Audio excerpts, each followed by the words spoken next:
मैं आप लोगों का और जो वेबकास्टिंग पे हमारे साथ लाइव देख रहे हैं, सबका स्वागत करता हूं और आज की हमारी यात्रा हम शुरू करते हैं।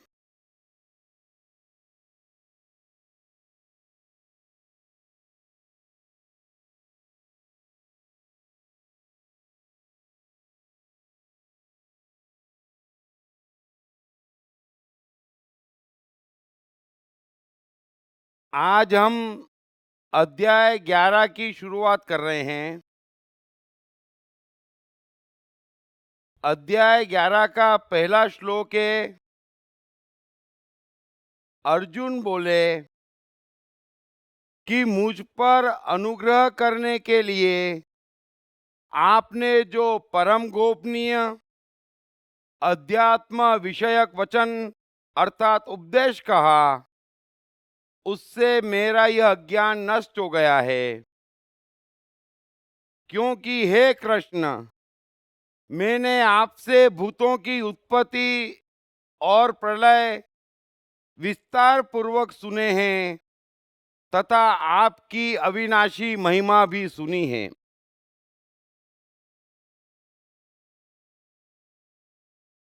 हे परमेश्वर, आप अपने को जैसा कहते हैं यह ठीक ऐसा ही है, परंतु हे पुरुषोत्तम, आपके ज्ञान, ऐश्वर्य, शक्ति, बल, वीर्य और तेज से युक्त ऐश्वर्य रूप को मैं प्रत्यक्ष देखना चाहता हूं। हे प्रभु, यदि मेरे द्वारा आपका वह रूप देखा जाना शक्य है, ऐसा आप मानते हैं, तो हे योगेश्वर, उस अविनाशी स्वरूप का मुझे दर्शन कराइए। अब थोड़ा इस अध्याय के श्लोक को और अर्जुन के सवाल को समझने से पहले हमें पिछले अध्याय में जाना पड़ेगा।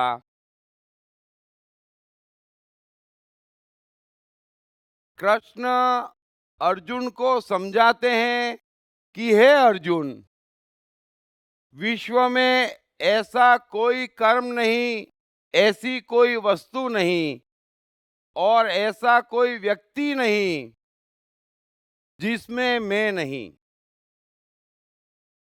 अर्जुन कहता है, आप जो कहते हैं मैं मानता हूं। मैंने कई शास्त्रों में ये सुन रखा है कि ईश्वर सर्वव्यापी है, कण कण में है। फिर भी कृष्ण में ये कैसे समझूं कि इस युद्ध में भी आप हैं, और अगर मैंने युद्ध किया तो जो मारकाट मचेगी उसमें भी आप हैं, ये मैं कैसे समझूं।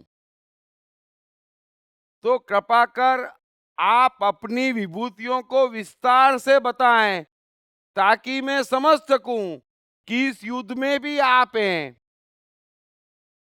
तो कृष्ण ने कई कई तरीके से अर्जुन को समझाया कि देख भाई, इसमें भी मैं हूं, उसमें भी मैं हूं, उसमें भी मैं हूं और उसमें भी मैं हूं। अतः तू युद्ध कर। यह कहकर कृष्ण ने पिछला अध्याय समाप्त किया था, और ये पहली बार नहीं है। अनेक बार कृष्ण गीता कंक्लूड कर चुके हैं, ये मानकर कि अब अर्जुन समझ जाएगा और युद्ध के लिए खड़ा हो जाएगा। लेकिन अर्जुन भी अर्जुन है, किसी कीमत पर किसी तरह से हमसे कम नहीं है।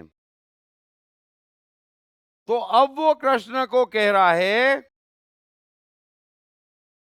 कि मुझ पर अनुग्रह करने के लिए आपने जो परम गोपनीय अध्यात्म विषयक वचन अर्थात उपदेश कहा, हे कृष्ण, उससे मेरा यह अज्ञान नष्ट हो गया है। अर्जुन कह रहा है कि आपने जो उपदेश कहा उससे मेरा अज्ञान नष्ट हो गया है। सबसे पहले यह बात समझने की है।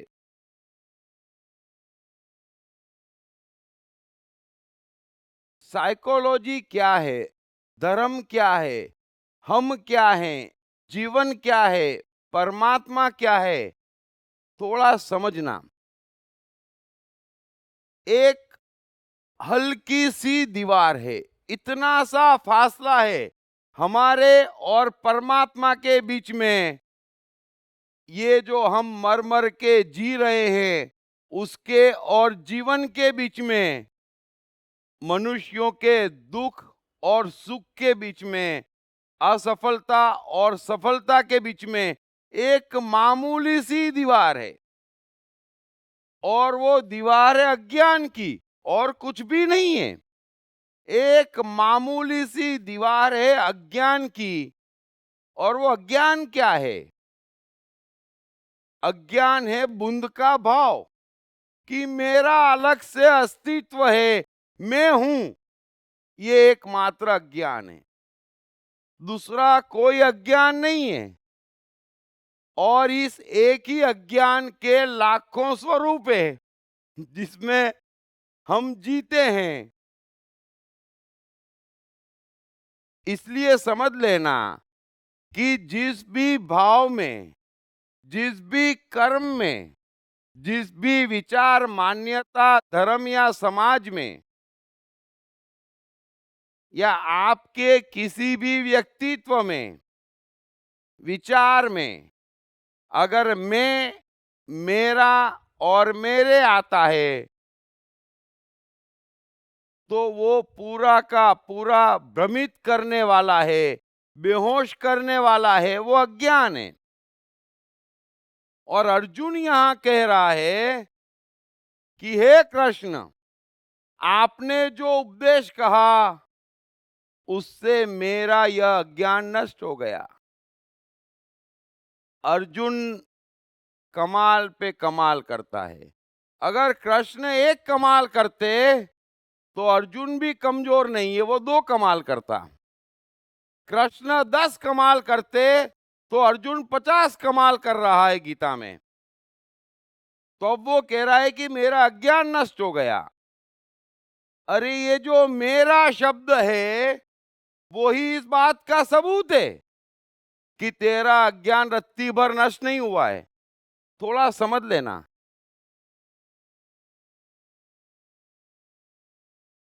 अगर कृष्ण लाओजू अष्टावक्र कहते हैं कि सफलता पाने के लिए, सुखी होने के लिए और यहां तक कि परमात्मा बनने के लिए भी मैं बड़ी जवाबदारी से, समझदारी पूर्वक आपको एक सीधा सत्य कह रहा हूं कि कोई भी विधि, कोई भी उपाय, कोई भी सवाल नहीं हो सकता। लेकिन ये एक छोटी सी बात इन 3 के अलावा न किसी ने समझी, न समझाई, न कोई समझ पाया। अगर मैं हूं तो परमात्मा नहीं है। अब प्रयास भी आप करेंगे, वो कौन करेगा? आपका मैं करेगा। और मैं करेगा तो परमात्मा से दूर होगा, चाहे कोई प्रयास आप करें, चाहे कोई प्रयास आप करें। इसलिए गीता की, कृष्ण की पूरी साइकोलॉजी का सारी ये है कि ये सहज है। बस ये सहज है, ये उपलब्ध है, यही है। और हम नहीं समझ रहे हैं, ये भ्रम है। अब भ्रम मिटाने के लिए कोई प्रयास नहीं किया जा सकता, भ्रम को उठाकर दूर किया जा सकता है। मैं बार बार कहता हूं, मैं इस कुर्सी पर बैठा हूं और फिर जैसे सब लोग समझाते और जैसे सब लोग पूछते, उसी भाषा में मैं पूछूं कि इस कुर्सी पर बैठने का उपाय बताएं, मार्ग बताएं, तरीका बताएं, तो आप हंसेंगे, पागल है क्या? तू कुर्सी पे बैठा है, सिर्फ यकीन कर ले, भ्रम हटा ले, बात समाप्त हो जाएगी। उसका उपाय नहीं, उसका तरीका नहीं, उसका जवाब नहीं। इस बात को आप अच्छे से जहन में उतार लेना। दिक्कत यही आ रही है, मनुष्य कह रहा है कि मैं सफल कैसे बनूं, धर्म कहता है कि तुम सफल हो, बताओ कहां असफल हो। जरा समझना इस बात को, आप असफल है कहां। मैं कष्ट कैसे दूर करूं, कष्ट है क्या, जरा सोचना, ये भ्रम है। मनुष्य असफल है, ये भी एक भ्रम है। मनुष्य कष्ट में है, ये भी एक भ्रम है। थोड़ा सा आप सोचने का तरीका चेंज करो, थोड़ा सा समझो, इस बात की गहराई को अपने भीतर खोजो। आपके भीतर कोई एक तत्व है जो बड़े यकीन में जी रहा है। वहां पर कोई उपद्रव नहीं है, वहां पर कोई संशय नहीं है। वो शांत है, वो मस्त है, वो सफल है। अरे भाई, खाना मिलता है, सोना मिल रहा है, सांस आ रही है, हंसने की क्षमता है, तो असफल क्या हो गए। असफल इतना ही हुए कि आपने जो सोचा था वैसा नहीं हो रहा है। तो आपके सोचने से इस जगत में हो क्या रहा है जो आप सोच रहे हैं। अभी मुझे सुबह 9 बजे उठने की इच्छा है, तो क्या ये मेरे बस में है कि सूर्य 9 बजे उगे।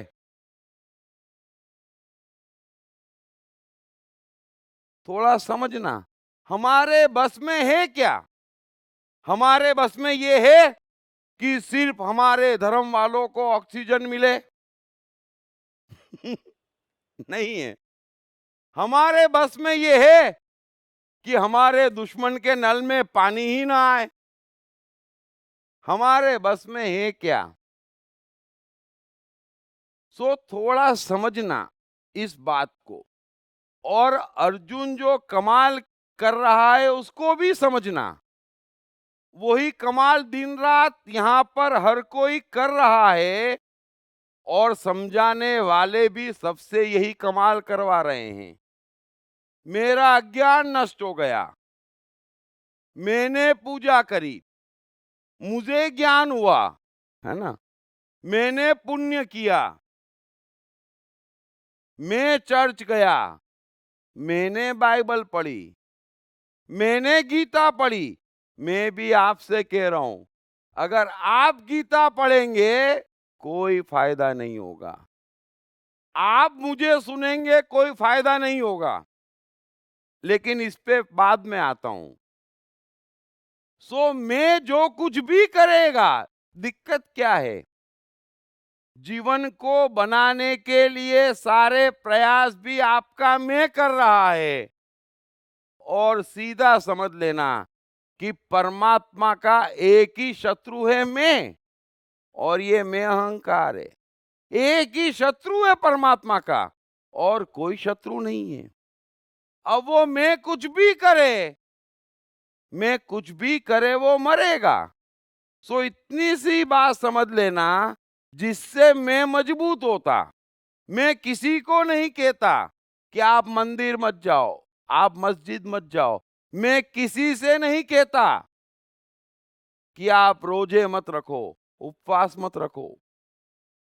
लेकिन दो बात सावधानी से देखें, आप अपने मित्र बने, ईमानदारी से अपनी एनालिसिस करें कि क्या जब आप उपवास करते तो आपके मन में भाव क्या आता। भाव आता मैंने किया, और वो भाव भी कैसा आता, तन के आता, मैंने किया। कितना नुकसान हो रहा है। परमात्मा कितने क्रोध में आ रहा है आपकी यह हरकत देखकर, इसका आपको अंदाजा नहीं है। फिर अपने नृत्य की तुलना मीरा से मत करना, अपनी पूजा की तुलना रामकृष्ण परमहंस चैतन्य से मत करना। वहां मैं नहीं है। आपके प्रयास की तुलना एडिसन राइट ब्रदर्स से मत करना। उनके प्रयास में मैं नहीं है। सारा कमाल मैं का है। सुनने वाले का भी मैं है तो गड़बड़ है, बोलने वाले का भी मैं है तो गड़बड़ है। ये मैं बर्बादी की जड़ है। तो जैसे आप कहते कि मैंने ये किया और मैं समझ गया, मैं समझ ही नहीं सकता। और जितनी चीजें आपके मैंने समझ रखी है, उन सब मामलों में आप भ्रमित थे। उसमें से एक चीज किसी ने आज तक समझी नहीं है। जरा गौर करना, जीवन आपका, मन आपका, आपके भीतर।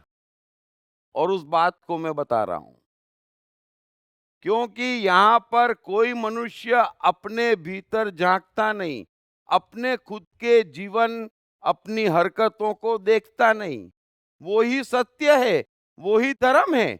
जब जब आप कहते मैं समझ गया, जब जब आप कहते मैं मानता हूं, आप नहीं मानते हैं। गलतफहमी दूर कर लेना। यहां पर कितने ही लोग हैं, मैंने कितने ही देखे हैं, ज्योतिष में मानते हैं और दावे से कहते ज्योतिष सत्य। और मेरे पास तो एक अद्भुत ज्योतिष है, उसको पूछे बगैर मैं खाना भी नहीं खाता। और गलती से हार्ट अटैक आ जाए और उसको बोले रुको, अस्पताल नहीं जाने का है, ज्योतिष को बुलाते हैं। कौन से मुहूर्त में घर से निकलना, अरे बोले छोड़ो मुझे अस्पताल ले चलो। उस समय क्या हो जाता है, आप सोचते हैं कि मैं मानता हूं, आप मानते नहीं हैं। आप सोचते हैं कि मैं समझता हूं, आप समझते नहीं हैं। और जो बात आप समझते हैं, जो बात आप मानते हैं, कमाल देखना, उसमें मैं नहीं है। आज के बाद दो फर्क कर लेना। जो बात आप यकीनी तौर पर जानते हैं, जो बात आप यकीनी तौर पर समझते हैं, उसमें मैं नहीं है। सो अर्जुन कह रहा है कि मेरा अज्ञान नष्ट हो गया। अरे मेरे का भाव है, वो इस बात का सबूत है कि तू वहीं का वहीं है। 11 अध्याय निपट गए, तुझ में कोई फर्क नहीं आया। जब अष्टावक्र ने जनक को अष्टावक्र गीता कही, तो एक स्टेज पर जनक कहता है, एक स्टेज पर जनक कहता है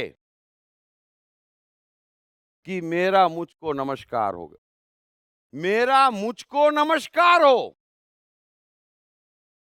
अष्टावक्र को नमस्कार हो नहीं, समझ लेना इस बात को। मेरा मुझको नमस्कार हो।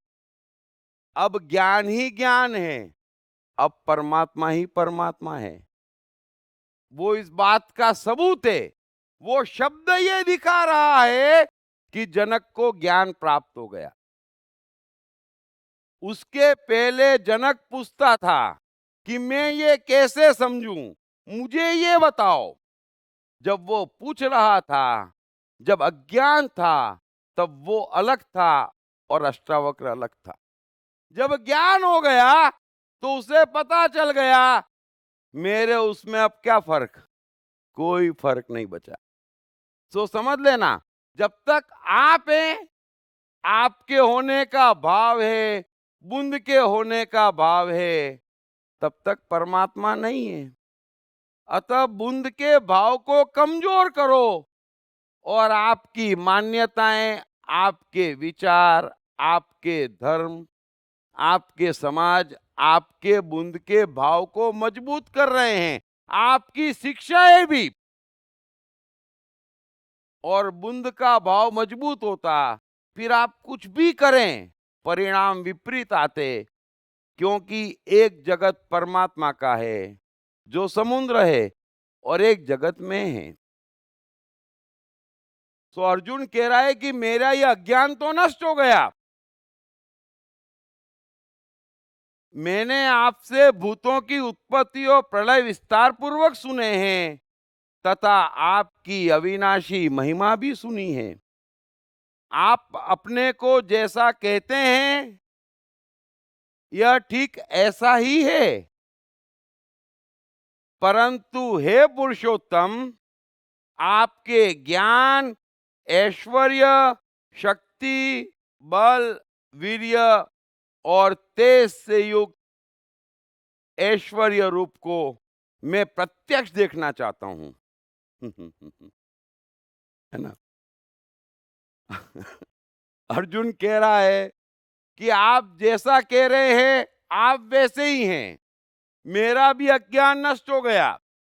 मैं समझ गया कि मुझ में भी आप हैं, मेरे में भी तमाम विभूतियां हैं, मैं भी बल और ऐश्वर्य का मालिक हूं। मेरा ज्ञान तो नष्ट हो गया, लेकिन अब मैं आपके उस रूप को प्रत्यक्ष देखना चाहता हूं। है ना? आप जो कह रहे हैं, अर्जुन स्टाइल से बोल रहा है, हम भी ऐसा ही कहते हैं ना। कोई कह तो दे ऐसा है, हम कहते बिल्कुल बराबर है, ये तो मैं जानता हूं, लेकिन जरा प्रूव करो ना। क्योंकि बात कच्ची न रह जाए। ऐसा ना हो मैं आपकी बात के भरोसे दांव खेल जाऊं युद्ध में, हैं? और लग जाऊं काम पे। सो मुझे आपका प्रत्यक्ष स्वरूप दिखाइए कि आप सबसे बलवान, सबसे तेज युक्त, ऐश्वर्य युक्त थे। आप परमेश्वर हैं, आप परमेश्वरों के परमेश्वर हैं। उस बात का जरा प्रत्यक्ष रूप दिखाइए।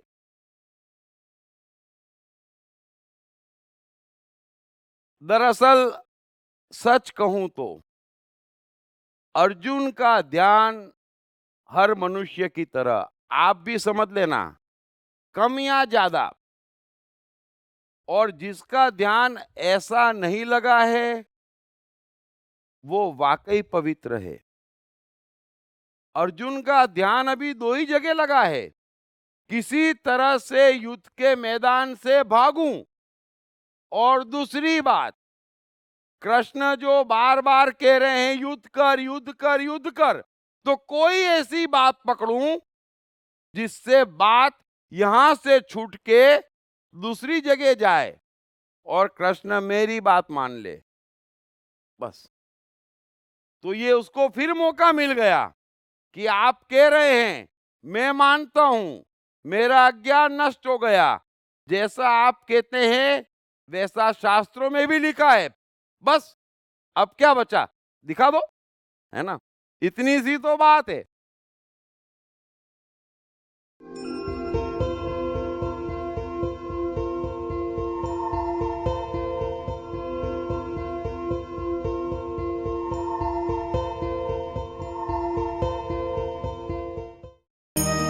कृष्ण मन और जीवन के मास्टर। कृष्ण एक प्रेमी, एक कलाकार, एक गुरु, एक राजनेता, एक व्यवसायी। कृष्ण शून्य से सृजन करने का एक श्रेष्ठ उदाहरण। कृष्ण जो कठिनतम परिस्थितियों में भी हंसते हुए जीने की कला सिखाते हैं। कृष्ण जिन्होंने जीवन का हर युद्ध जीता। दीप त्रिवेदी द्वारा लिखित किताब मैं कृष्ण हूँ। ये किताब कृष्ण के संपूर्ण जीवन पर रिसर्च करने के बाद कुछ इस साइकोलॉजिकल अंदाज में सिलसिलेवार रूप से लिखी गई है कि जिसे पढ़ते पढ़ते आपका जीवन भी बदलता चला जाएगा। मैं कृष्ण हूँ। ये किताब अंग्रेजी, हिंदी, मराठी तथा गुजराती में एक साथ atmanestore.com साथ ही सभी प्रमुख ई-कॉमर्स साइट्स पर भी उपलब्ध है। आगे कह रहा है कि हे कृष्ण, यदि मेरे द्वारा आपका वह रूप देखा जाना शक्य है, ऐसा आप मानते हैं, तो फिर उस रूप के मुझे दर्शन कराइए। है ना। अब फैसला हो जाएगा। अर्जुन ने दाव तो बड़ा खेल दिया, लेकिन वो ये भूल गया, उसे समझ में ही नहीं आ रहा है कि सामने कृष्ण खड़े हैं। कोई तमन्ना, कोई बात न तो उनसे छिपी है और कोई ऐसी बात नहीं जो वो तेरी पूरी नहीं करेंगे, है ना। क्योंकि उनके पास चॉइस नहीं है, तुझे युद्ध कराने के अलावा उनके पास चॉइस नहीं है। इसलिए अर्जुन की हर तमन्ना आज पूरी होनी है। अब कृष्ण कह रहे हैं कि हे पार्थ, हे अर्जुन, अब तू मेरे सैकड़ों हजारों नाना प्रकार के और नाना वर्ण तथा नाना आकृति वाले अलौकिक रूपों को देख।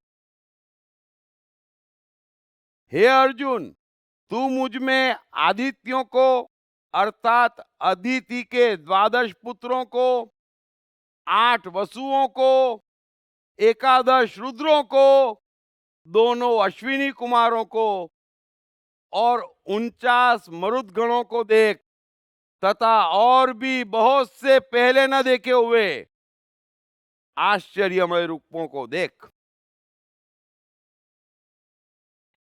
हे अर्जुन, अब इस मेरे शरीर में एक जगह स्थित चराचर सहित संपूर्ण जगत को देख, और भी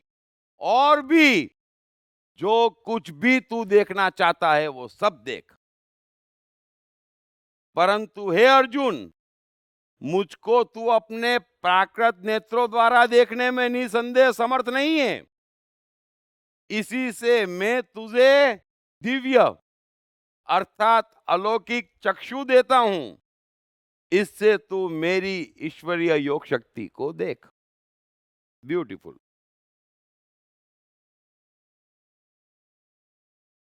भगवत गीता का हर अध्याय किसी सस्पेंस फिल्म से कम नहीं है। कृष्ण हर बार इस उम्मीद के साथ कंक्लूड करते कि अब अर्जुन युद्ध के लिए खड़ा हो जाएगा, और अर्जुन हर बार इस उम्मीद के साथ एक ऐसा सवाल दागता कि उसको लगता कि अब कृष्ण मेरी बात मान लेंगे और मुझे युद्ध के मैदान के बाहर ले जाएंगे। और अब तो उसने सवाल भी नहीं दागा, अब तो उसने बड़ी साफ बात कही कि आप जो कहते हैं मैं मानता हूं, है ना। आपके कलेक्टर से सॉलिड संबंध है। ये रहा फोन नंबर, लगाओ फोन और करवाओ मेरा काम, बस। अब कोई भी बात नहीं, सीधी सीधी बात। तो अर्जुन को लगा होगा कि कृष्ण कहेंगे भाई ये तो शक्य नहीं है ना। जैसे वो महान ऋषि, महात्मा, पंडित, मौलवी, पादरी कहते हैं ना कि ये तो श्रद्धा का विषय है बालक, है ना।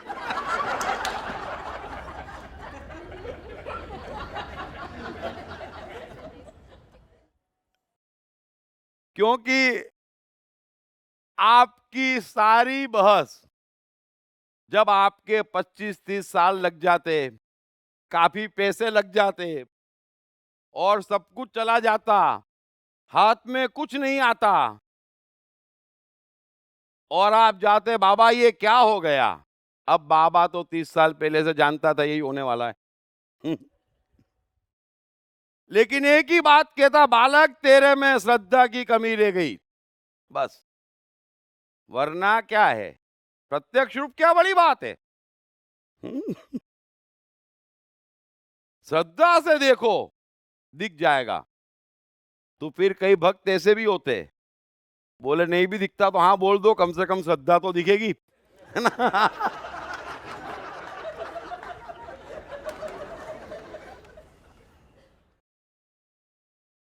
सो कृष्ण कह रहे हैं कि अर्जुन,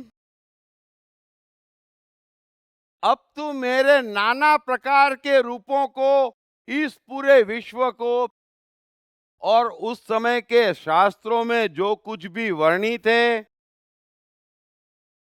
कि आदित्यों को अर्थात अदिति के 12 पुत्रों को, 8 वसुओं को, 11 रुद्रों को, दोनों अश्विनी कुमारों को और 49 मरुदगणों को देख, तथा और भी बहुत से पहले न देखे हुए आश्चर्यमय रूपों को देख।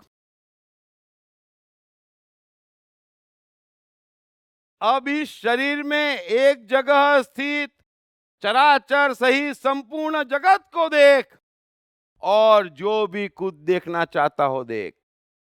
लेकिन हे अर्जुन, इनको तू इन नेत्रों द्वारा नहीं देख पाएगा, अतः मैं तुझे दिव्य चक्षु देता हूं, इससे तू मेरी ईश्वरीय योग शक्ति को देख पाएगा। जो अंतिम श्लोक है वो कमाल है। एक बात समझना, ये जो पूरा जगत है ये दृश्य से नहीं चल रहा है, ये अदृश्य से चल रहा है। इसकी डोर, इस जगत की डोर अदृश्य के हाथ में है। इस बात को जरा सबसे पहले समझना।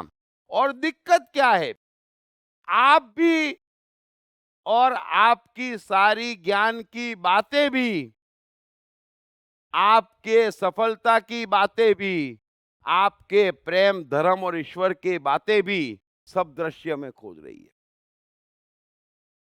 यहां पर टाइम स्पेस का सिद्धांत कोई समझ नहीं रहा है।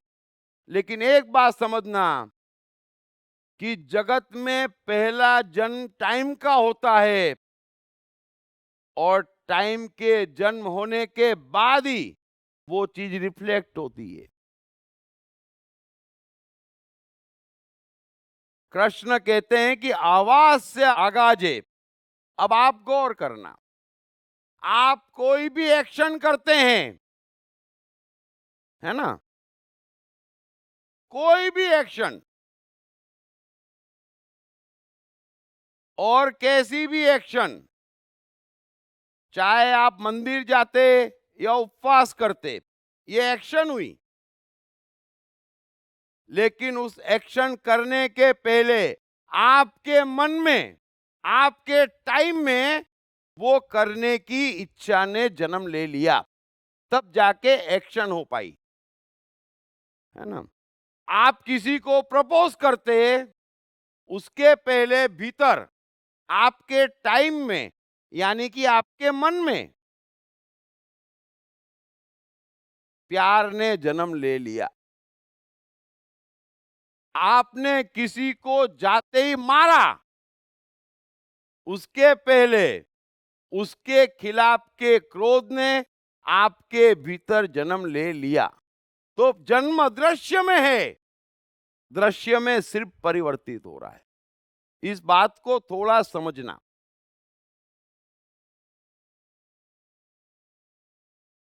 अब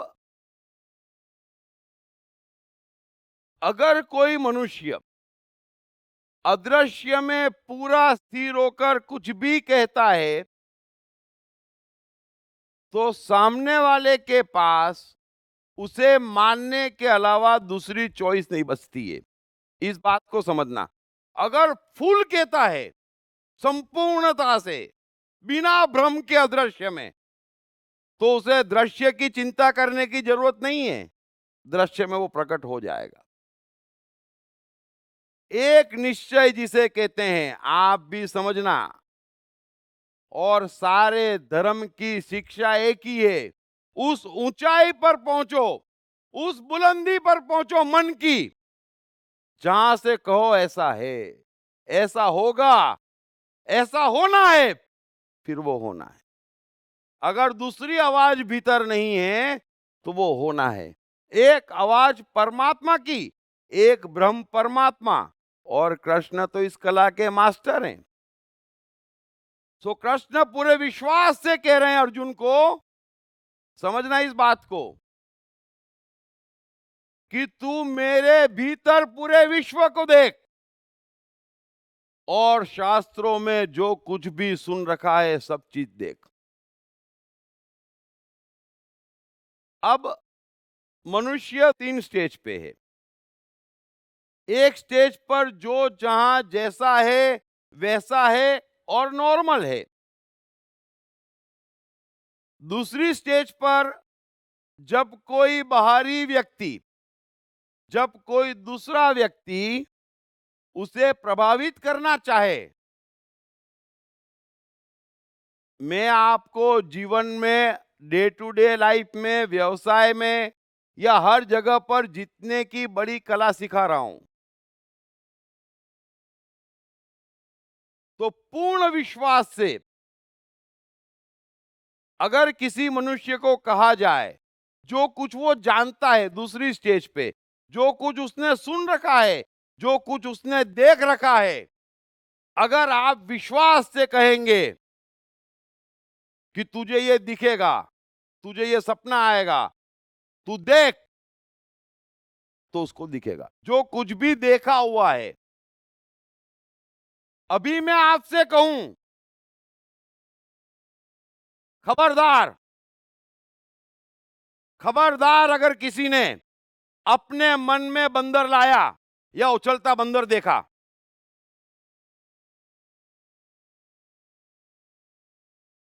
कितने ऐसे हैं जिनके मन में बंदर नहीं आया?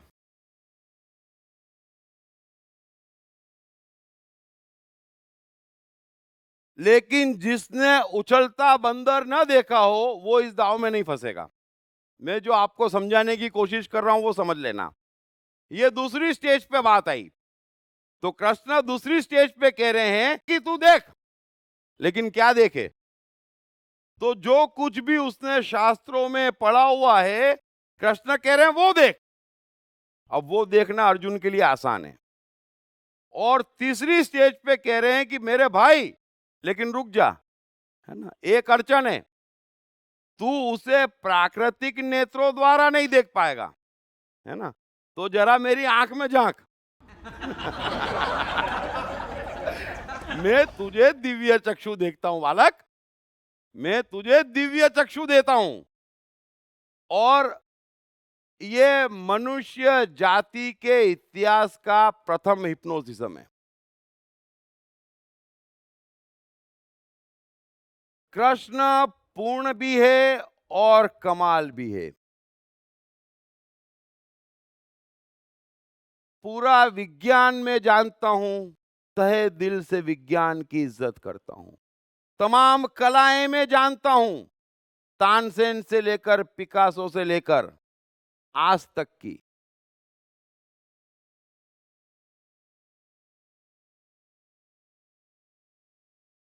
लेकिन एक कृष्ण का जीवन और एक कृष्ण की गीता, इन सब के टोटल पे करोड़ों गुना भारी है, ये भी मैं जानता हूं। कृष्ण से किसी बात का, किसी चीज का कोई भी डिस्टेंस कभी नापा ही नहीं जा सकता। 5000 वर्ष पहले कृष्ण ने युद्ध के मैदान में और अर्जुन जैसे डिफिकल्ट पेपर को, हाँ, कितने कॉन्फिडेंस से तीनों स्टेप क्रॉस करी। आज तो समझें कि हिप्नोसिज्म की ये तीनों स्टेप कईयों को मालूम है, लेकिन पायनियर कौन है? कृष्ण। कृष्ण मनुष्य जाति के इतिहास के पहले व्यक्ति थे जिन्होंने फीमेल स्टेट ऑफ माइंड में, जब सारे शास्त्र स्त्री को नरक का द्वार कहते थे, कृष्ण ने स्त्रियों को सर पे बिठाया। कृष्ण अगर कभी झुके जीवन में तो सिर्फ स्त्रियों के सामने झुके। बहन सुभद्रा से लेकर मां यशोदा तक, और राधा से लेकर रुक्मणी, सत्यभामा, जाम्बती, कोई भी हो, कोई भी हो, कुब्जा कोई भी हो, कृष्ण पहले व्यक्ति हैं और इसीलिए स्त्रियां हमेशा से कृष्ण भक्त रही है और रहना चाहिए, क्योंकि कृष्ण ने जो गरिमा दी स्त्रियों को वो किसी ने नहीं दी इतिहास में। कृष्ण हमेशा सुभद्रा को भी बिठाते थे जब भी चर्चाएं चलती, द्रौपदी को भी बिठाते थे जब भी चर्चाएं चलती, रुक्मणी से भी रात रात भर चर्चाएं करते। कृष्ण ने कभी स्त्रियों को तुच्छ नहीं माना और ये सीधी बात है। कृष्ण को ये बात समझ आती थी, कृष्ण का धर्म, कृष्ण का जीवन अलग है। कृष्ण ऐश्वर्य के देवता हैं। कृष्ण स्पष्ट कहते हैं ईश्वर का अर्थ ही प्रगति और ऐश्वर्य है। ये मांगना वो मांगना ये नहीं है, ये क्या लगा रखा है, ऐश्वर्य है, मौज है, मस्ती है, आनंद है। अरे रोते मरते ईश्वर मिलेगा और रोते मरते के ईश्वर के पास जाया जाता, विदाउट टिकट वापस भेज देगा है? ये कैसे कैसे लोग आ गए, नहीं। और सारे कृष्ण भक्तों को देखना बड़े मस्त रहे हैं, है ना। अगर चैतन्य नाचते हुए निकल जाते तो 10-10 किलोमीटर नाचते हुए निकल जाते, पता ही ना चलता। मस्ती की कल्पना तो करो, भीड़ भड़क से मीरा। कृष्ण पहले व्यक्ति हैं जो राजा के पुत्र नहीं थे, फिर भी अपना राज्य बनाया। पहले व्यक्ति थे, समझ लेना इस बात को। प्रजातंत्र तो आज आया है, प्रजातंत्र तो आज आया है, कृष्ण ने उस जमाने में प्रजातंत्र ले आया। कि राजा का पुत्र योग्य न हो तो भी वो राजा नहीं चल सकता, वो नहीं चल सकता। और कृष्ण ने कितने राजाओं का वध कर उस राज्य की बागडोर योग्य व्यक्ति को दी, और कृष्ण खुद राजा बने। अपनी मेहनत से, अपनी कमाई से, अपनी लगन से उन्होंने अपना राज्य स्थापित किया, मनुष्य को दिखा दिया कि राजा बनने के लिए राजमहल में पैदा होना जरूरी नहीं है। और आपके बिल गेट्स से लेकर, स्टीव जॉब्स से लेकर, अंबानी से लेकर, कबीर से लेकर सब राजा बने हैं, कोई राजमहल में पैदा नहीं हुआ है। मार्क ट्वेन हो, ईस्टमैन हो, वॉल्ट डिज्नी हो, आप नाम गिनते जाइए, गिनते जाइए, गिनते जाइए। इसलिए कभी यह एक्सक्यूज मत देना कृष्ण के भक्त को अलाउड नहीं है, क्या करे हमारा बाप रईस नहीं है वरना हमारे में कोई कमी नहीं है, नहीं। सो कृष्ण पहले व्यक्ति है। और हिप्नोटाइज भी किसको किया, मैं तो ये सोचता हूं अर्जुन जैसे को, जो इतना बुद्धिमान, इतना कलाकार, बराबरी का मुकाबला है। अभी तक भी आप नहीं कह सकते गीता में कौन हावी है और ऊंट किस करवट बैठेगा। ये तो कृष्ण की करुणा है, वरना कोई इतना थका दे, कोई इतना थका दे। लेकिन आप देखें कृष्ण को मालूम है चॉइस नहीं है और कर्तव्य है, और कर्तव्य है तो क्रोध नहीं है, प्रेम है। इस बात को समझना। अभी आप जिसे कर्तव्य कहते हैं वो क्रोध है, वो बोझ है। अरे फंस गए, क्या करे, करना पड़ेगा। अरे ये कोई कर्तव्य होता है? कर्तव्य तो प्रेम से किए जाते, कर्तव्य जैसा आनंद और किसी चीज में नहीं है। अब थोड़ा समझना कि हिप्नोटिज्म किसको कहते हैं। कृष्ण ने इतना परफेक्ट काम कर दिया अर्जुन का कि अर्जुन की इस चालाकी पर उन्होंने अर्जुन की पूरी व्यवस्था ही कर दी। पहले तो उन्होंने कहा कि तू जो शास्त्रों में देखना चाहता है, जो सुन रखा है, वो सब देख। और फिर कहा कि जो कुछ भी तू देखना चाहता है अलग से, स्पेशल, वो भी देख। ब्यूटीफुल। अब समझना, हिप्नोटिज्म का अर्थ होता है जो मनुष्य के भीतर है ना, उसे बाहर एज इट इज प्रकट करवा देना। आपके भीतर की गहरी से गहरी बातें बाहर निकाल देना, ये सबसे बड़ा हिप्नोटिज्म है।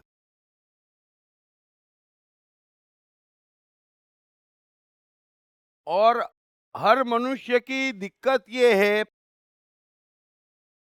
कि वो कुछ ऐसी उल्टी शिक्षा में फंस गया है कि उसे पता ही नहीं है कि उसके मन की गहराइयों में कौन सी बात कितने गहरे में छिपी हुई है और वो क्या प्रभावित कर रही है उसके व्यक्तित्व को, उसके जीवन को, उसके कर्मों को, सबको। यहां किसी को पता नहीं है। एक बेहोशी हो जाती, बच्चा जब जगत में आता तो होश में रहता। इस बात को समझना, अभी सबके सब नींद में हैं। कोई यहां पर अपने आप नहीं चल रहा है। आप सोच रहे हैं कि मैं ये सोच रहा हूं, मैं ये कर रहा हूं। अरे छोड़ो, आपको मालूम ही नहीं है, सोए हुए हो। कैसे? हर किसी की बात नहीं कर रहा, साधारण मनुष्य की बात कर रहा हूं। कम या ज्यादा नींद में है। ये नींद कहां से आ गई? ये किसने सुला दिया? परमात्मा ने? प्रकृति ने? नहीं, आप ही ने अपने को सुला दिया। हर एक ने यहां पर मन की गहराइयों में कई कई बातें डाल दी। और मनुष्य क्या है? आप है क्या जो आपके गहरे में है? अभी आप ये समझ रहे हैं कि आप वो हैं जो ऊपर हैं। जो ऊपर है वो बड़ा ऊपरी है, उसकी चल ही नहीं रही है, क्योंकि वो आप है ही नहीं। वो आप नहीं है। अभी आपके कई आप हो चुके हैं। थोड़ा इस बात को समझना। अब अगर आपके इन हजारों आपों को ठीक करना हो और आपके वास्तविक आपको बाहर निकालना हो, तो उसका रास्ता क्या है? उसका एकमात्र रास्ता है हिप्नोसिज्म। और हिप्नोसिज्म किसी विधि से नहीं हो सकता।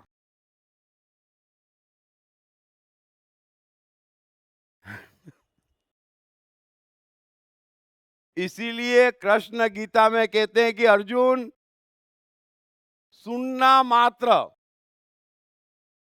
उसके अलावा दुनिया में किसी बात का कोई उपाय नहीं है। चाहे आंख से सुनो, चाहे कान से सुनो, चाहे दोनों जगह से सुनो। और कृष्ण अर्जुन को इस समय दोनों जगह से सुना रहे हैं, है ना? तो कृष्ण कह रहे हैं कि मेरी आंख में झांक, मैं तुझे दिव्य चक्षु देता हूं। उसके बाद में जो कुछ भी तूने शास्त्रों में ईश्वर के बारे में सुन रखा है वो सब देख, और तू जो कुछ भी देखना चाहता है वो भी देख। दोनों चीज देख।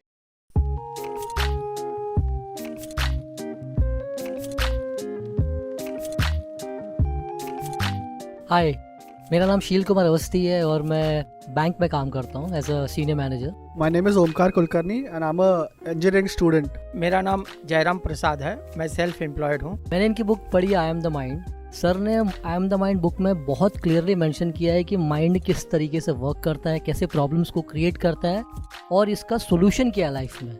It's a really great book that I've come across in so many years. I've read many books but this one stands apart. इस पुस्तक की सरल भाषा, साधारण ढंग से मन का क्लासिफिकेशन ने मुझे बहुत प्रभावित किया है। I have read the book. It clearly identifies, explains the difference between your brain and the mind. All the 7 states of the mind are clearly defined in that book, and that's the best thing about the book.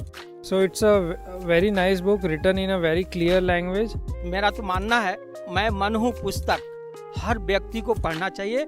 ये जिंदगी को आसान बनाने का सरलतम तरीका है। अगर ये आई एम द माइंड एक बार समझ में आ गई, it is going to make the magic in the life.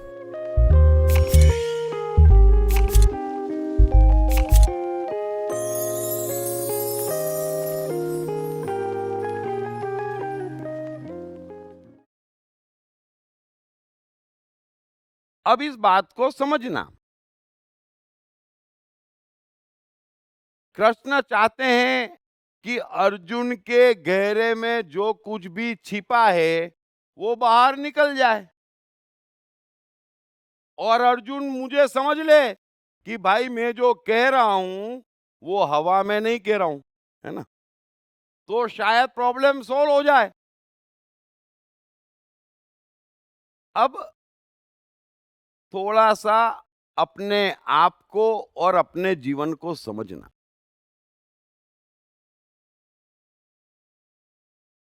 हर मनुष्य यहां से जी रहा है और नीचे 3 माइंड में धक्के झेल रहा है, कॉन्शियस, अनकॉन्शियस और सबकॉन्शियस में, और वो समझ रहा है कि यही मैं हूं। अगर जो आप अपने को जानते हैं, अगर आप वही होते तो कष्ट का काम नहीं था। फिर तो आप उसके हिसाब से सब चीज सोच समझ कर रहे हैं। समझ लेना इस बात को। और दुख की बात क्या हो रही है कि जिस चीज में आप खुशी ढूंढ रहे हैं, उस चीज को पाने के लिए मेहनत कर रहे हैं, आप जानते ही नहीं हैं कि आपके भीतर उसी चीज से नफरत है। ये आप जानते ही नहीं है। कमाल ये हो रहा है। तो मेहनत पानी में, वस्तु पानी में, व्यक्ति पानी में, और जब पा लेते तब भीतर कहता हट, ये क्या ले आया। फिर आप कहते मजा नहीं आया इसमें। हर एक का ये हाल है, हर एक परेशान है, क्योंकि अंतिम मोहर आपके वास्तविक व्यक्तित्व की लगेगी। अगर वहां तक पहुंचेगा, उसकी इच्छा अनुसार होगा, तो सब ठीक होगा। अभी आप ऊपर से सोच के सब कुछ कर रहे हैं, एक नींद में हैं, अपने को जानते ही नहीं। इसीलिए तो धर्म सीधा सीधा कहता, अपने को जाना जग को जाना। हम सोचते लो हम अपने को ही नहीं जानते। अरे नहीं जानते, यही तो समस्या है। दूसरी कोई समस्या जीवन में नहीं है, अपने को ही नहीं जानते।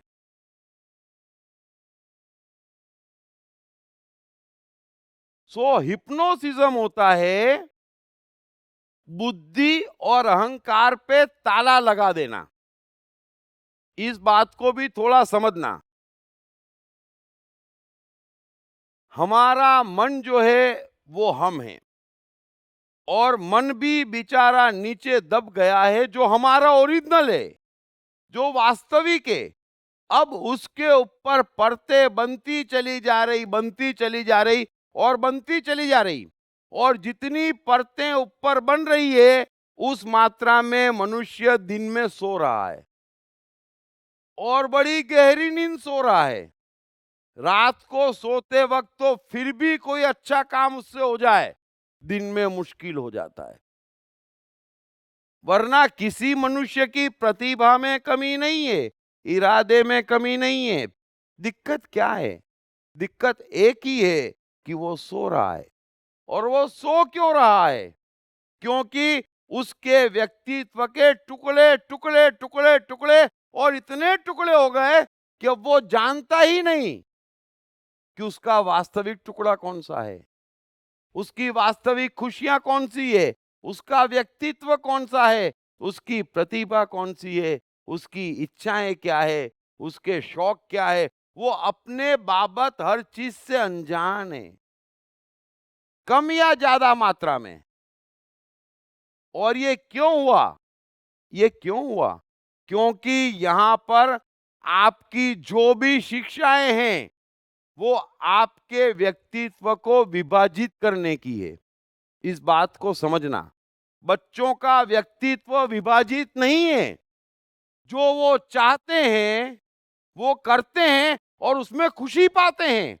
ये इस बात का सबूत है कि वे होश में हैं, वे ज्ञानी हैं, वे जाग रहे हैं। समझ लेना इस बात को। बच्चे जो कुछ भी करते हैं वो जानते हैं कि यही मेरा व्यक्तित्व है, यही मेरी इच्छा है, यही मुझे करना है और इसमें मजा आ रहा है।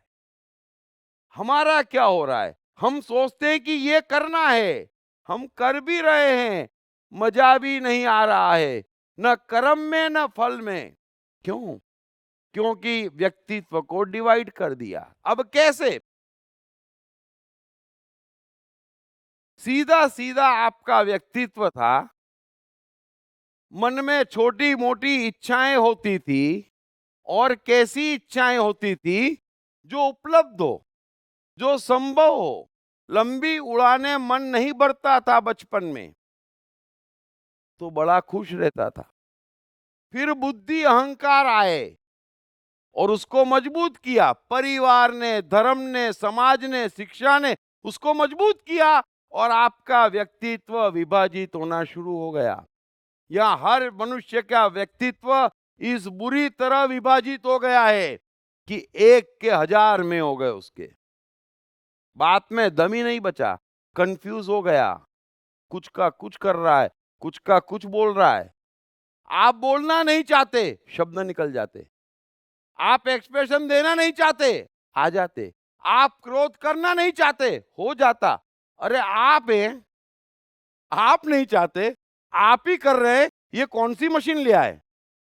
जरा समझना, हम ही हैं, हम ही हैं। हम कहते हम नहीं चाहते थे, फिर क्या हुआ? क्रोध हो गया। अरे तुम नहीं चाहते थे तो क्रोध किसने किया? मैं नहीं किया। तो ये कितने मैं बना रखे हैं? कौन सा मैं कर रहा है? कौन सा मैं नहीं चाहता था? कौन सा मैं रोक रहा था? अब समझ में आना बंद हो गया है। थोड़ा समझना। क्यों? क्योंकि परिवार ने कह दिया घर पे मेहमान आए हैं, खेलना नहीं। अब मन खेलने में लगा है और परिवार ने बुद्धि अहंकार मजबूत बना दी है। खेलना नहीं, मेहमान के सामने अच्छा दिखना चाहिए। लो, अच्छा दिख भी गया तो क्या मिलेगा? क्या मिलेगा? कुछ नहीं मिलने वाला। लेकिन अच्छा दिखना चाहिए। अब विभाजित हो गए, विभाजित हो गए। अच्छा दिखने की एक्टिंग कर रहे हैं और मन के भीतर खेल चल रहा है। ये नहीं आए होते ये क्यों आ गए? चैन से सोया था ओढ़े कफन मजार में, यहां भी सताने आ गए। किसने पता बता दिया है? फिर धर्म भी विभाजित करता। सोमवार है और ठीक 12 बजे यहां पहुंचना पड़ेगा, वहां पहुंचना पड़ेगा। अब मन में नहीं है। व्यक्तित्व विभाजित होते चले जा रहे हैं और विभाजित होते होते होते ऊपरी व्यक्तित्व बनता चला जा रहा है। अब हर कोई के बुद्धि अहंकार मजबूत हो गए। अब एक मन का फ्लो था, वो तो चला गया, उसके हजारों फ्लो हो गए और उस फ्लो को बुद्धि अहंकार रोकते हैं। अब आज के बाद समझ लेना अब दिक्कत क्या है। दिक्कत क्या है? अब हर कोई 24 घंटे कर क्या रहा है? सिर्फ जो भीतर है या तो उसको छिपा रहा है, या जो भीतर नहीं है उसको कर रहा है।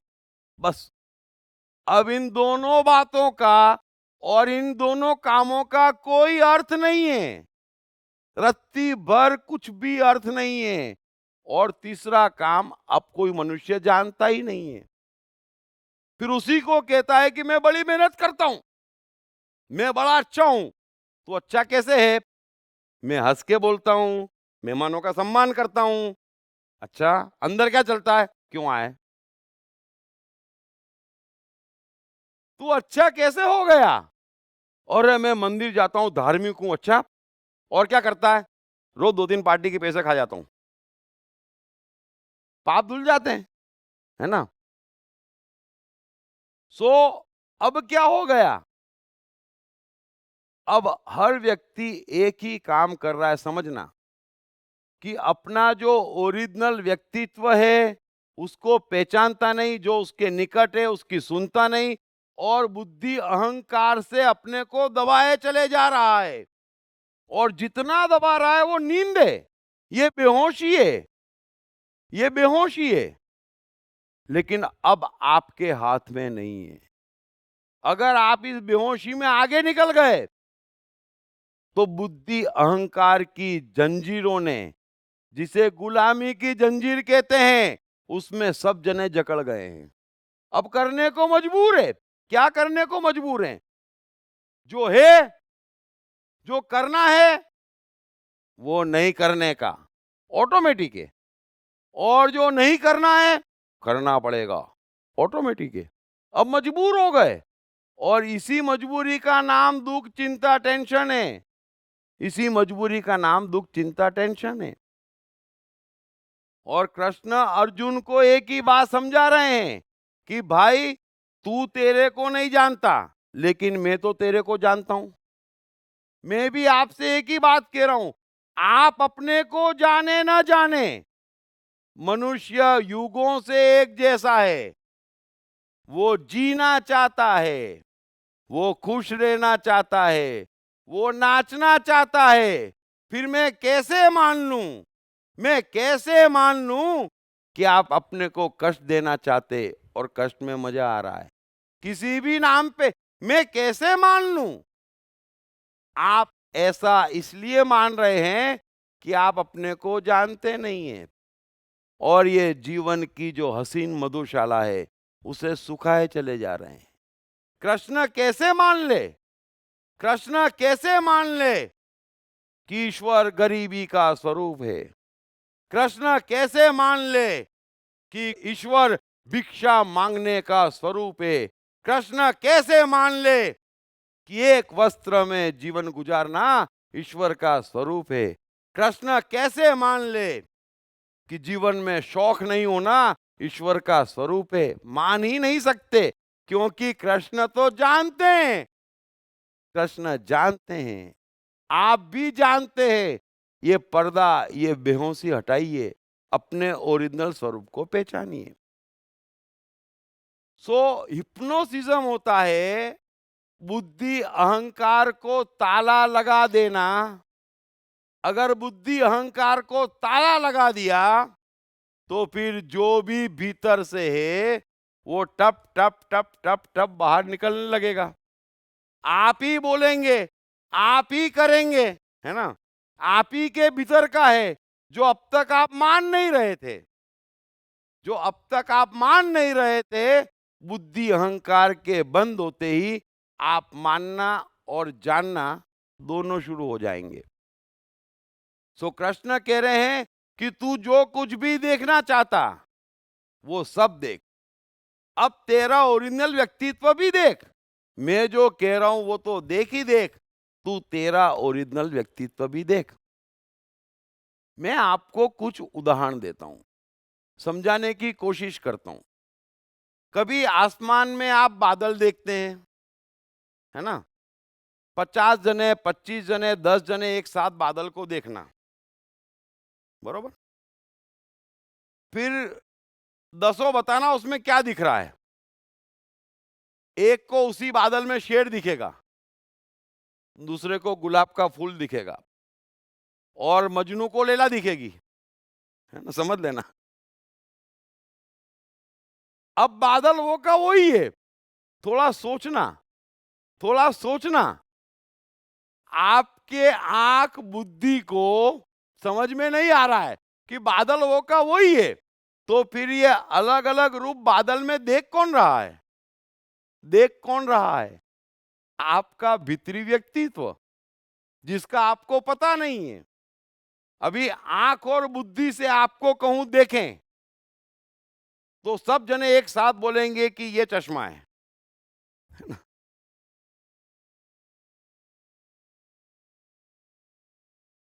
लेकिन जैसे ही थोड़ा दूर हो गया, बादल हो गया, कंफ्यूजिंग हो गया कि बुद्धि अहंकार पे ताला लग गया।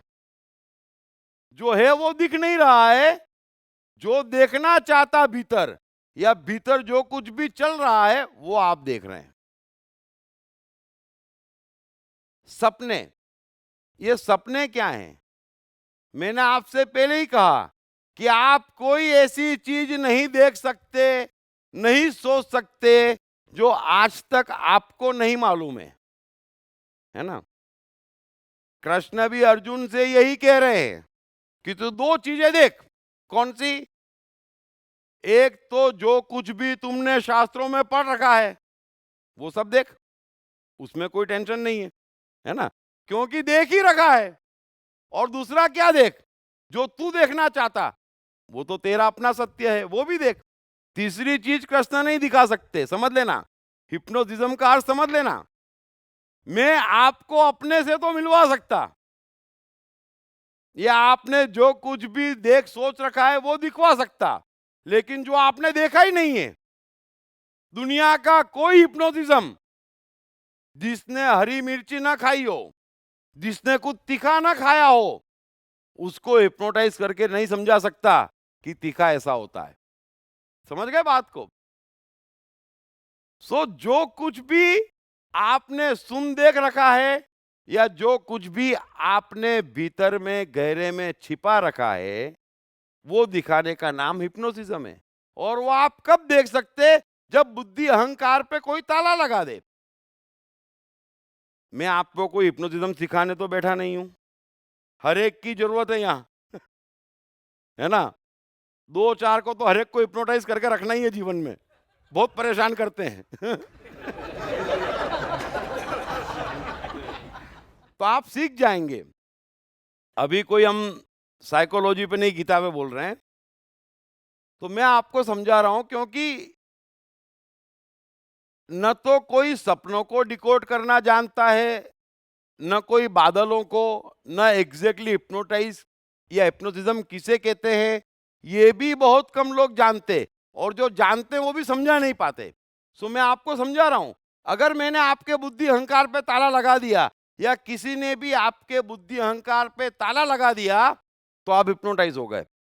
फिर भीतर से तोते की तरह टप टप टप टप टप सब निकलेगा। जो आप छिपाए हुए हैं, जो आप छिपाना चाह रहे हैं, जो आप निकालना नहीं चाह रहे हैं, और अब आप भूल भी गए कि भीतर क्या है, वो सब बाहर निकल जाएगा। टप टप टप टप टप टप टप। एक उदाहरण बताता हूं। एक बार अचानक एक स्त्री के बाएं हाथ को लकवा मार गया। थोड़ा समझना। अब डॉक्टरों को दिखाया तो बोले लकवे का कोई गुण नहीं है। बड़े बड़े एक्सपर्ट्स को दिखाया लेकिन किसी को समझ में नहीं आया कि ये लकवा कैसे मार गया, है कुछ भी नहीं। मेडिकल साइंस पकड़ नहीं पाया। और मैं भी आपसे कहता हूं, बार बार समझाता हूं, मेडिकल साइंस 0.001% भी ह्यूमन बॉडी के बारे में नहीं जानता है। और मेडिकल साइंस अब जाके थोड़ा समझने लगा है कि आदमी टू आदमी डिफर करता है, आदमी टू आदमी डिफर करता है। मनुष्य की मानसिकता का बहुत बड़ा रोल है ना? मानना तो पड़ेगा, धर्म सबसे ऊंचा था, है और रहेगा। मनुष्य को मन चला रहा है, विज्ञान महान है, लेकिन उसकी लिमिटेशन स्पेस है। धर्म महानतम है क्योंकि स्पेस के पार देखता है। सो लकवा मार गया, अब करे क्या? तो किसी ने बोला कि आप एक काम करो, साइकियाट्रिस्ट के पास जाओ, है ना? ट्राई करने में क्या बुराई है? सो वो साइकियाट्रिस्ट के पास गई लेडी। साइकियाट्रिस्ट तो समझ गया, एक्सपर्ट था। हालांकि ये भी आपको बता दूं, 10,000 में से कोई एक साइकियाट्रिस्ट ऐसा होता है जो थोड़ा सा मन को जानता है, बाकी सब सो कॉल्ड है। जैसे वो लोग हैं। तो साइकियाट्रिस्ट ने क्या करा, उसको हिप्नोटाइज किया और पूछना शुरू किया कि बहन एक बात बता, बहन एक बात बता, तुझे किसी बात का कोई दुख तो नहीं है? 3, 4, 5 बार उसने पूछा। तो अचानक महिला के मुंह से निकला कि अरे हाँ, मैंने बच्चे को एक दिन बहुत मारा था और उसकी गलती नहीं थी, उसको बहुत चोट आई और मुझे उस बात का गहरा दुख है। साइकियाट्रिस्ट ने पूछा कौन से हाथ से मारा था? तो बोले दाएं हाथ से। वो समझ गया कि ये जो गहरे में गिल्ट पकड़ी है, उसने हाथ को लकवा मार दिया है। आप भी समझ लेना, आपके गहरे में इतनी चीजें घुसी पड़ी है जो आपको शारीरिक, मानसिक और हर जगह परेशान कर रही है, हमको मालूम ही नहीं है। आप अपने गहरे में छिपी चीजें निकालें, बुद्धि अहंकार को बंद करें और करवाएं। तो साइकियाट्रिस्ट ने उसे समझाना शुरू किया कि कोई बात नहीं, मारा तो तेरा ही बेटा था ना, अरे तू प्यार भी तो इतना करती है, क्यों चिंता करती, क्यों गिल्ट पालती? देखना तेरा बेटा कहां से कहां निकल जाएगा, क्या से क्या बन जाएगा। धीरे धीरे करके उसने गिल्ट निकालना शुरू करी, लगातार बोलता रहा और जैसे जैसे मन के गहरे से गिल्ट कमजोर होती गई, हाथ की मूवमेंट चालू हो गई और जैसे ही गिल्ट पूरी निकल गई, हाथ फ्री हो गया।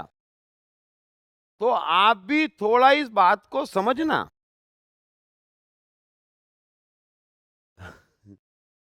मैं भी यहां पर आपके बुद्धि अहंकार पे ताला लगा देता हूं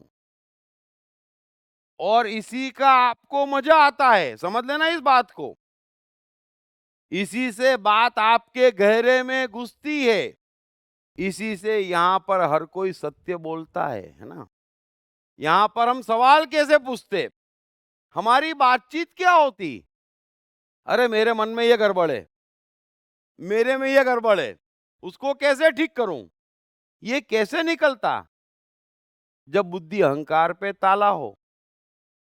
वरना किसी के बुद्धि अहंकार, अपनी पर्सनल बातें या अपनी पर्सनल मिस्टेक, वो तो सवाल ही नहीं उठता। वन एंड ओनली परफेक्ट मी। और यहीं से जब हम हटते और दुनिया जहां जाती, वहां क्या बात होती?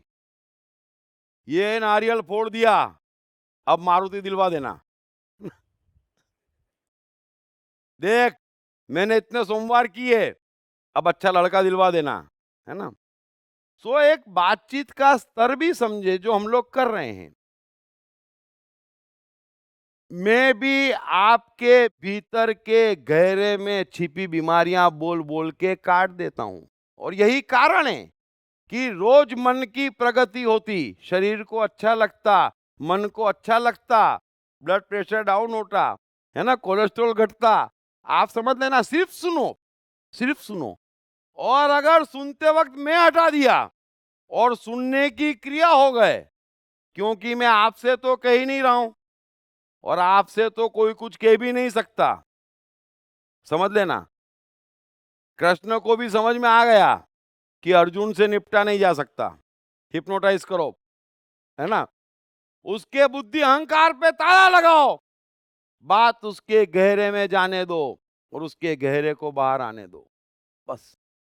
आपको भी एक कला देता हूं। दुनिया में कई लोग महान से महानतम हुए हैं अपने को स्वयं हिप्नोटाइज करके, वो भी आपको साइकोलॉजी में सिखाऊंगा।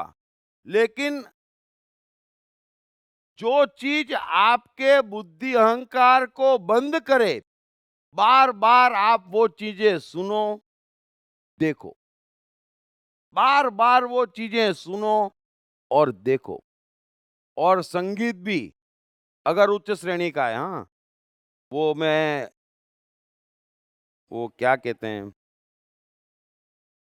हाँ, मुन्नी बदनाम हुई नहीं। याद नहीं आता। हाँ, वो किसी भी प्रकार के सॉन्ग, 80 के बाद के सारे सॉन्ग। सो अच्छा संगीत भी आपको अपने भीतर हमेशा गहरे में ले जाता है। सुबह कुछ मत करें, आंख बंद करके लेटें और 1 घंटा अच्छे सिंगर के, अच्छे लिरिक्स वाले, अच्छे कोई भी गाने, फिल्मी गैर फिल्मी, भारतीय पाकिस्तानी, है ना, चाहे अंग्रेजी, लेकिन वहां कहाँ ढूंढोगे, थक जाओगे। सो संगीत भी एक जादू है। वो संगीत आपको स्व हिप्नोटाइज करेगा और आपको भी चाहिए कि बार बार कोशिश करो, अपने को हिप्नोटाइज करो और सरल भाषा में कहूं तो अपने से प्रेम करो, है ना। अपने से प्रेम करोगे तो बुद्धि अहंकार को कभी बीच में नहीं आने दोगे। अपने से प्रेम करो, उसी को सरल भाषा में मैं कहूं तो सेल्फ हिप्नोसिज्म है। सो मैंने आपको हिप्नोसिज्म क्या है ये समझाया, उसमें क्या शक्य है ये समझाया, मन के गहरे में बातें जो छिपी है, चाहे गहरे में इच्छाएं दबी पड़ी है ना।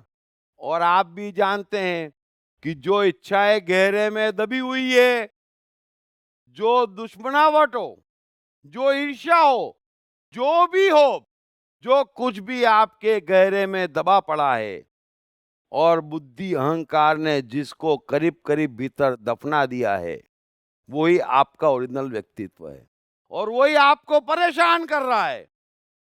और वही आपको परेशान कर रहा है जो कृष्ण कहते हैं ना कि वो जो चंद इंद्रियां है ना, वो सबका जीवन बर्बाद किए हुए है। इसलिए जो हठ पूर्वक बाहरी प्रभावों से अपने को दबाता, वो अहंकारी है और उसका नाश हो जाता। कृष्ण कह रहे हैं इस बात को समझना। इसलिए धर्म कभी भी इस चीज का नाम नहीं है कि आप अपने खिलाफ जाओ। धर्म उस चीज का नाम है कि आप समझा बुझा कर, फुसला कर अपना साथ दो। अपने खिलाफ जाने का नाम धर्म नहीं है। और सारे धर्म, सारे समाज आपको अपने खिलाफ करते। मैं आपसे कह रहा हूं, आप समझ लो, अपने खिलाफ मत हो, अपने खिलाफ मत जाओ। नहीं है इतनी खराबी, लेकिन गहरे में घुस जाएगी जो बात, वो आपका जीना दुश्वार कर देगी, बेहोश कर देगी। और फिर परेशानियां जीवन में इतनी आएगी, जैसे जैसे उम्र बीतती, बात तो कुछ नहीं होती। ये जो बीमारियां पकड़ती ना मनुष्य को, वो और कुछ नहीं है, जो अंदर दफन किया हुआ है वो शरीर को खत्म कर देता है। जो अंदर दफन किया हुआ है वो शरीर को खत्म कर रहा है। इसलिए अंदर दफन कुछ भी मत करो, अंदर दफन कुछ भी मत करो। अपना साथ दो, अपने से प्रेम करो, अपने को पहचानो, समझा कर बुझा कर अपने साथ व्यवहार करो। आप ही के भीतर एक माँ है और आप ही के भीतर एक बच्चा है। जरा दोनों को प्रेम पूर्वक समझाइए और व्यक्तित्व को एक बैलेंस कर दीजिए। सो हम 10 मिनट का ब्रेक लेते हैं और फिर कृष्ण क्या कह रहे हैं आगे या अर्जुन क्या देखता है वो देखते हैं ना। Thank you very much.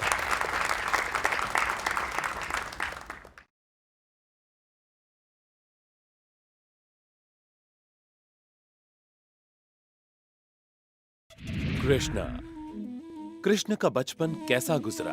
Krishna Radha का प्यार क्या था? कृष्ण ने कितने विवाह किए? कृष्ण की चाइल्ड साइकोलॉजी क्या थी? कृष्ण ने ग्वाले से द्वारकाधीश तक का सफर कैसे तय किया? ये यादव स्थली क्या है? इन तमाम सवालों के जवाब जानिए। दीप त्रिवेदी द्वारा लिखित किताब मैं कृष्ण हूँ। ये किताब कृष्ण के संपूर्ण जीवन पर रिसर्च करने के बाद दीप त्रिवेदी द्वारा कुछ इस साइकोलॉजिकल अंदाज में सिलसिलेवार रूप से लिखी गई है कि जिसे पढ़ते पढ़ते आपका जीवन भी बदलता चला जाएगा। मैं कृष्ण हूँ। ये किताब अंग्रेजी, हिंदी, मराठी तथा गुजराती में एक साथ atmanestore.com साथ ही सभी प्रमुख ई-कॉमर्स साइट्स पर भी उपलब्ध है। दीप त्रिवेदी की मनुष्य के जीवन और उसकी साइकोलॉजी पर एक गहरी पकड़ है। मनुष्य जीवन के विभिन्न पहलुओं पर सर्वाधिक चर्चा करने का रिकॉर्ड भी उन्हीं के नाम पर है। मनुष्य जीवन का ऐसा कोई पहलू नहीं जिस पर उन्होंने खुलकर चर्चा ना की हो, जैसे कि path of life, personality, complex, guilt, love, expectation, partiality, acceptance, fear, hypocrisy, creativity, wealth, who is God, concentration, confusion, power of transformation, joy and success, mind and brain, day sleep, natural intelligence, change your future, ego, non-violence, freedom, तथा दीप talks ताओ ते चिंग के अंतर्गत दीप त्रिवेदी द्वारा मशहूर Chinese philosopher लाओ त्से के महान सूत्रों पर चर्चा, परिचय, समय, मन, सफलता, संकट, धर्म, राजनीति और दीप टॉक्स भगवत गीता के अंतर्गत जीवन की किसी भी समस्या से निपटने के लिए दीप त्रिवेदी द्वारा भगवत गीता के संपूर्ण 18 अध्याय पर चर्चा। आप ये तमाम डीवीडीज और सीडीज सुनकर अपना और अपने परिवार का जीवन बदल सकते हैं। ये तमाम डीवीडीज और सीडीज आत्मन ई स्टोर तथा अन्य सभी ई-कॉमर्स साइट्स पर उपलब्ध हैं। हर बच्चे में सफल और महान बनने की संभावना छिपी होती है। सवाल बच्चे द्वारा अपनी प्रतिभा को निखारने का तथा सही परवरिश पाने का ही होता है। दीप त्रिवेदी द्वारा लिखित रोचक ग्राफिक बुक्स पढ़िए। The story of Thomas Edison, अनपढ़ एडिसन के महान वैज्ञानिक बनने की दास्तान, नॉटनेस टू ग्रेटनेस, स्टीव से स्टीव जॉब्स बनने की कहानी, हॉटी टू डॉन्टी, चाइल्ड साइकोलॉजी समझने हेतु शेर के बच्चे की कहानी। न सिर्फ बच्चों बल्कि हर माता पिता व टीचर के लिए भी आवश्यक ग्राफिक बुक्स हिंदी तथा अंग्रेजी में आत्मन ई स्टोर तथा अन्य सभी ई-कॉमर्स साइट्स पर उपलब्ध। एक प्रैक्टिकल चर्चा साइकोडायनामिक्स के पायनियर दीप त्रिवेदी के साथ, जो पल भर में जीवन बदल दे। दीप टॉक्स बाय दीप त्रिवेदी 6 अप्रैल से हर शनिवार और रविवार सुबह 8 से 9 बजे एनडीटीवी गुड टाइम्स पर।